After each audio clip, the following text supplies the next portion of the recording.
Big John's ghost is going down a mine shaft. Alone in a creaking cage is unsettling enough. But when my grandfather felt a presence behind him and turned around, he wasn't alone. Standing there was his old friend and fellow miner, Big John, holding his own decapitated head in the crook of his arm, and the head was smiling at him.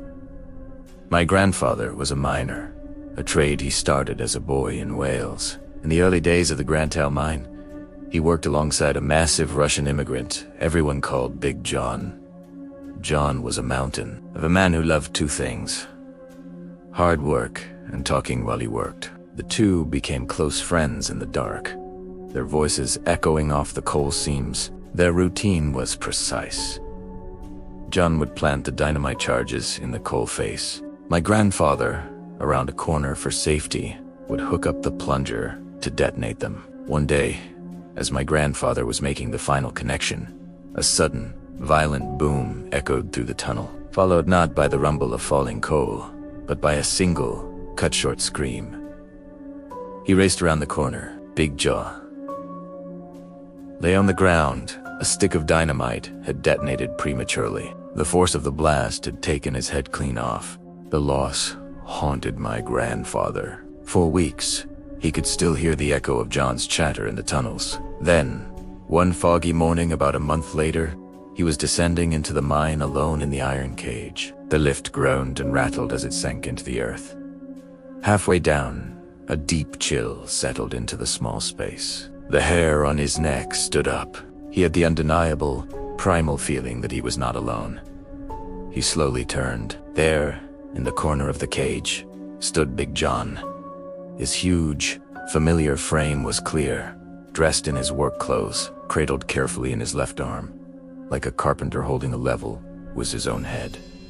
The face on that head was calm. It looked at my grandfather, broke into a wide, familiar grin, and the lips moved. "Morning," it said, in Big John's unmistakable voice. My grandfather slammed his eyes shut. He kept them clenched tight, feeling the world spin, until the cage jolted to a stop at the bottom. When he finally dared to look, the cage was empty. He never saw Big John again. The ghost wasn't angry or scary. It was just checking in on a friend, making the morning rounds one last time, a permanent fixture in the shaft he worked in life. The pointing finger. After a cabin buried his crew, a miner with a missing hand was lost in the pitch-black tunnels.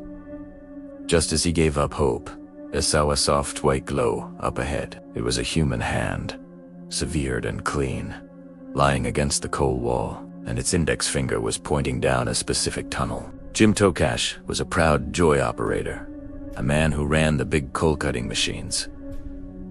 His pride was his problem. The number one rule was, if you hit a sulfur ball, a massive rock 10 times harder than iron, you stop and report it. Jim thought he was the best. He'd always try to drill through them, ruining expensive bits. Warnings from his boss didn't faze him. One day, he hit the mother of all sulfur balls. He pushed his drill anyway. The bit seized, and when he wrenched it with a crowbar, it snapped. The backlash was violent. Jim woke up in the hospital. His left hand was gone. Months later, he returned to the mines as an assistant. The new joy operator had the same arrogant pride. When he tried to drill through a sulfur vein, he triggered a catastrophic coven. Jim, getting water nearby, was the only survivor in the section. The sight of his buried crew broke his mind. He wandered the labyrinthine tunnels in a daze of shock and guilt, completely lost. The battery on his helmet light died, plunging him into absolute, suffocating blackness. He ran, panicked, until he collapsed, his breath coming in ragged sobs. As he sat there in the void, a soft light appeared about 20 yards down the tunnel. It was a gentle, white glow, like foxfire. Thinking it was another miner's lamp, he stumbled toward it. It wasn't a lamp. Lying perfectly on a bed of crushed coal against the ribbing the tunnel wall was a human hand. It was clean, almost luminous. On its third finger was a distinctive gold-braided ring. Jim knew that ring. It was his. This was his missing hand, but the hand wasn't just lying there. Its index finger was fully extended, pointing unmistakably down a specific branch of the tunnel to the south. A strange, calm certainty washed over Jim. He had to follow the pointing finger. He did, It led him through turns and junctions, a silent, glowing guide in the dark, until he finally saw the distant lights of a work crew in Section 6. He gasped out his story about the cave-in and the guiding hand. They just laughed, thinking the trauma had made him delirious. He led them back to the spot. The hand was gone. No trace. No one ever believed him. But Jim Tokas knew the truth. In his moment of ultimate despair, a part of himself he'd lost had come back to lead the rest of him home. The mine had taken his hand, but in the deepest darkness, it gave him a finger to point the way out. The old horse, trapped and dying after a cabin, a miner named Flora heard a deep, rumbling voice tell him, "Get up, I'll show you how to get out of here." He opened his eyes. The only thing with him in the tomb of rock was the old draft horse that pulled his coal buggy. In the early days of the Granttown mine, they used horses deep underground to pull the heavy buggies of coal. The miners and their horses developed profound bonds. They were partners in the dark. Flora Santa was one such miner, fiercely attached to the animals. One night, Flora offered to take a loaded buggy down to the tipple for his younger, tired partner. The route passed through a recently unstable section. As Flora and his old horse clopped through it, the animal suddenly stopped, ears pinned back, and let out a fearful, piercing whinny. Flora cursed, urging it on. That's when he heard it. A deep, grinding rumble from the ceiling above. The horse had sensed it first. With a roar, the tunnel collapsed around them.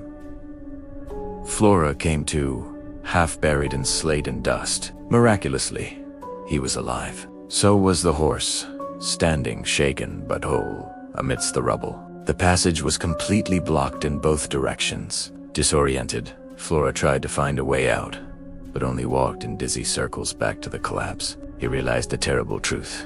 No one would come looking for him for hours. The air was already growing stale and heavy. He was in a sealed tomb. He slid down the rock pile, defeated and prepared to suffocate. As darkness edged his vision, he heard a voice. It was low, resonant, and seemed to come from the stone itself. "Get up, Flora." He jerked his head up. No one, just the horse, watching him. He thought he was hallucinating from lack of air. He closed his eyes. "Get up, Flora." The voice came again, firmer. This time, he felt a warm puff of air on his face, the horse's breath. The animal nudged him hard with its nose, rolling him onto his side. "Get up, and I'll lead you out." A strange calm compelled him. He struggled to his feet. The old horse turned then, with unerring instinct, began picking its way through a jumble of fallen timbers.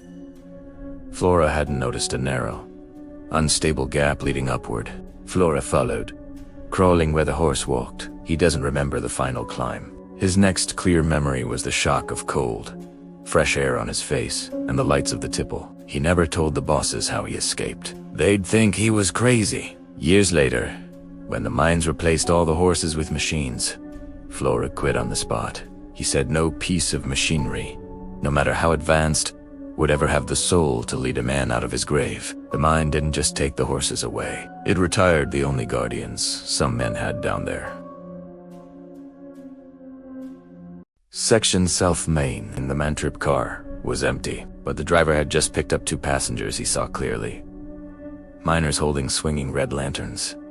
He even opened the doors for them. When he arrived at the crew, they found only 2 red lanterns, still burning, sitting on the empty seats. The mine had quit using red lanterns after the disaster in Section South Main. In the Granttown mine, Section South Main became a cursed name. An explosion in Cavinair killed 6 men, and their bodies were never recovered. The section was sealed off, but the main track still ran past its boarded-up entrance's stretch of tunnel every miner dreaded. One midnight, a buggyman driving a Mantrip, a personnel car, was shuttling crews, making a return trip with an empty car.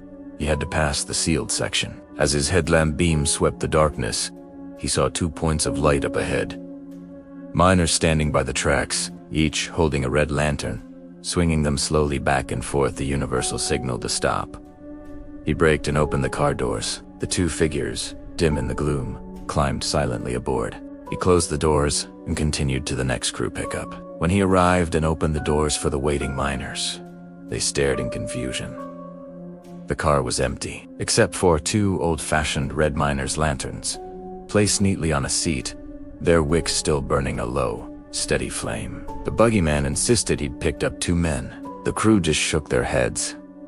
The mine had phased out red lanterns for safer electric lights years ago, right after the South Main disaster. There shouldn't be any red lanterns down here. Weeks later, 2 electricians, Hack and Stan, were napping in a battery shack near the tracks. Stan was jolted awake by the sound of footsteps, not 1 or 2, but a group. Thinking it was the foreman, he shook Hack awake.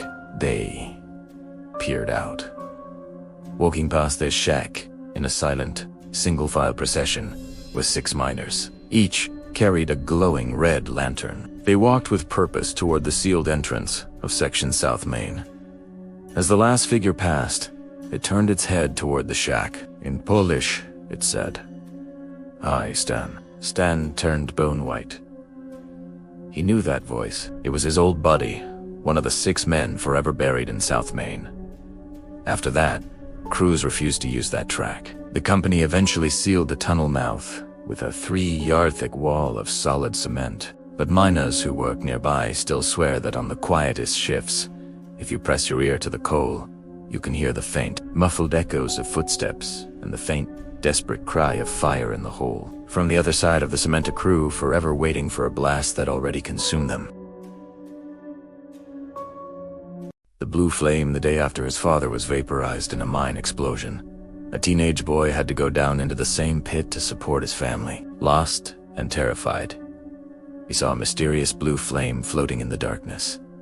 It waited for him, and from within it, his father's face called his name. A methane explosion in the mine was swift and total. It consumed everything in its section, including a veteran miner. The rescue crews found only scorch marks and debris. His body was utterly lost. The very next day, his teenage son, Davy, had to report for his own shift in that same mine. His family needed the paycheck. The weight of grief and terror was crushing. Working in a side tunnel, Davy became separated from his crew. A wrong turn, and the familiar sounds of work faded. His lamp flickered, making shadows dance like demons. He was lost in the endless, branching dark. Tenesauit, a small, floating orb of cool, blue light. It wasn't the yellow of a lantern or the white of an electric bulb. It was an eerie, spectral blue like burning alcohol. It hovered ahead of him, then drifted down a tunnel, as if beckoning. "Hello," Davy called, his voice swallowed by the rock.